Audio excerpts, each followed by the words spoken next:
Le temps est précieux, ton temps est précieux. Il est important que tu le saches. Chaque seconde qui s'en va ne reviendra plus. Et en une journée, on reçoit tous le même nombre de secondes, le même nombre de minutes, le même nombre d'heures, mais il revient à chacun de savoir ce qu'il fait de son temps. Et c'est dès l'aube que cela se définit. Dès les premières heures de la journée, cela devient une réalité car, en fait, là a lieu le plus important de tes choix, ce que tu feras de chaque heure de ta journée. Il y aura des bons moments, des moments festifs qui vont te conduire à des réjouissances, des sorties exultantes et exaltantes, c'est normal. On doit bien se faire plaisir de temps en temps. Il y aura aussi des moments de déception, des phases d'échec, le sentiment ou alors la sensation de ne pas avoir fait comme on a planifié. C'est aussi normal. Ainsi va la vie. Ces deux réalités seront encore au rendez-vous aujourd'hui dans ta vie, tout au long de ta journée. Mais ce que ces réalités auront apporté et déposé en toi, c'est aussi et surtout ce qu'elles ont en commun, malgré le fait que tu les vois différentes.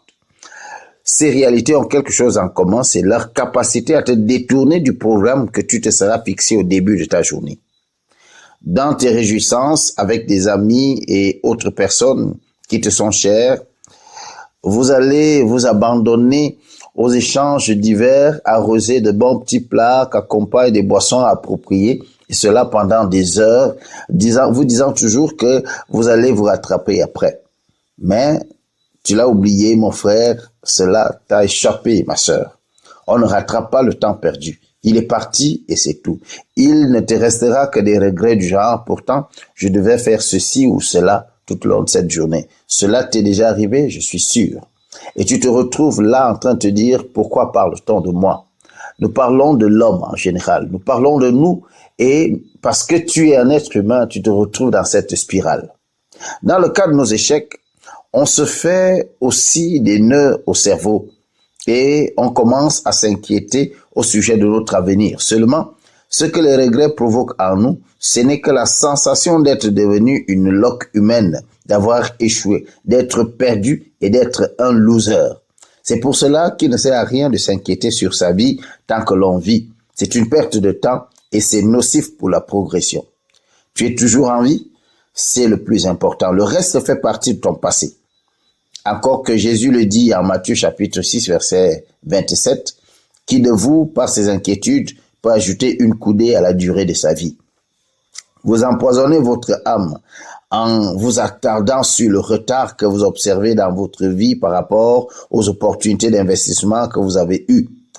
Vous empoisonnez votre vie en passant le temps à regarder ce que les autres sont devenus alors que vous aviez les mêmes possibilités, les mêmes potentialités et même vous avez reçu les mêmes chances à un moment donné. Vous empoisonnez votre vie parce que vous passez le temps à remuer le passé. Vous n'avez pas échoué. Vous avez été à l'école. La vie enseigne de cette manière-là.